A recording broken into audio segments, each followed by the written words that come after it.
What's good, YouTube? It's your boy Tony D2 Wild checking in once again, back in the building today, guys, with the review of the upcoming Jordan 1 Rare Air Deep Royal Blue.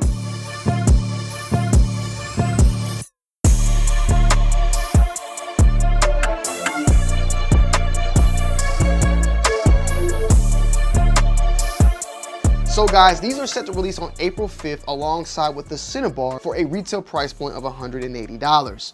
And this one is slightly different than that one. They're basically two different type of sneakers. They're not, like, of course, colorway is different, but the way they are even designed are different as well. They do come with a separate set of laces, and they do feature, though, the same type of inner paper that was featured on the Cinnabar. However, they swapped the shoe out with the shoe that we have here today. Now, what is Rare Air, right? We did some research on it to find out if there is anything deeper dive into the Rare Air series that's been around since 2005, and since this is the 40th year anniversary of the Jordan 1, they've brought this series back.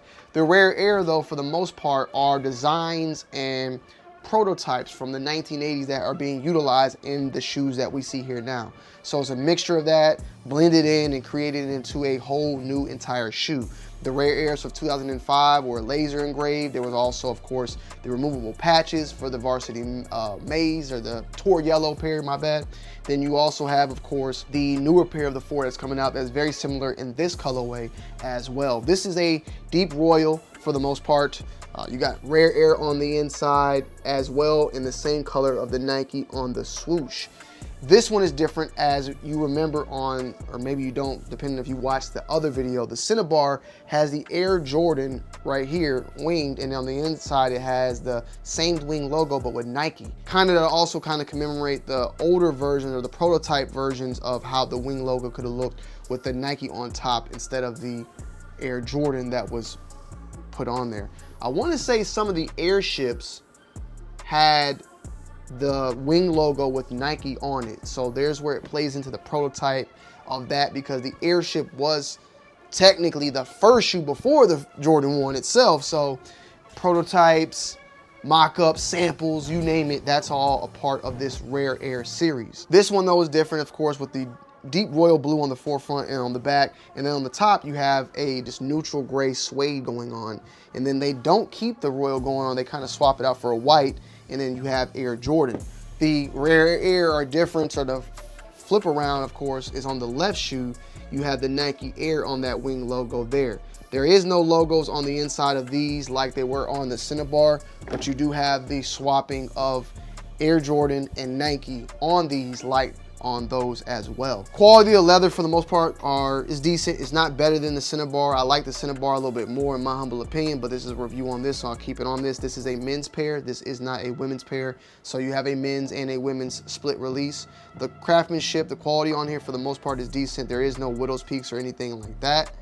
And the navy is more, it has a more tumbled feel overall, and then the white portions of the shoe are pretty typical grained leather. Black tongue going down there, typical insole or inner lining, because the women's pair did have this weird sock liner feature on it. And for the most part, man, these are pretty standard. Black outsole, sail midsole. One of the big things, though, that I learned later on is that the swoosh here is a rub-off swoosh. So it is black, but once you rub it off, it is red, and you can kind of see that lining on the Nike swoosh itself. So things are getting popped off. There is a Rare Air 4 that is also dropping later on that is kind of similar to this particular colorway, and that one will feature the removable patches on the tongue and some other patches that can be moved around as well.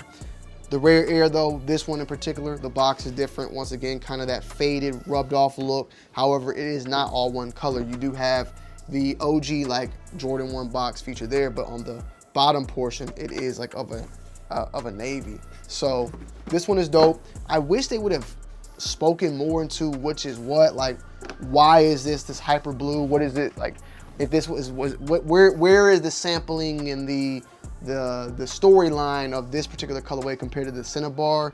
Maybe we'll get some more of that, but with these releasing pretty much in a week or two, right around the corner, there hasn't been much of a rollout on that, especially with the fact that we do have the pushback of the Jordan 1 Low Obsidian that was supposed to release this past Saturday, now releasing this upcoming Saturday. And yeah, I'm kind of confused on to what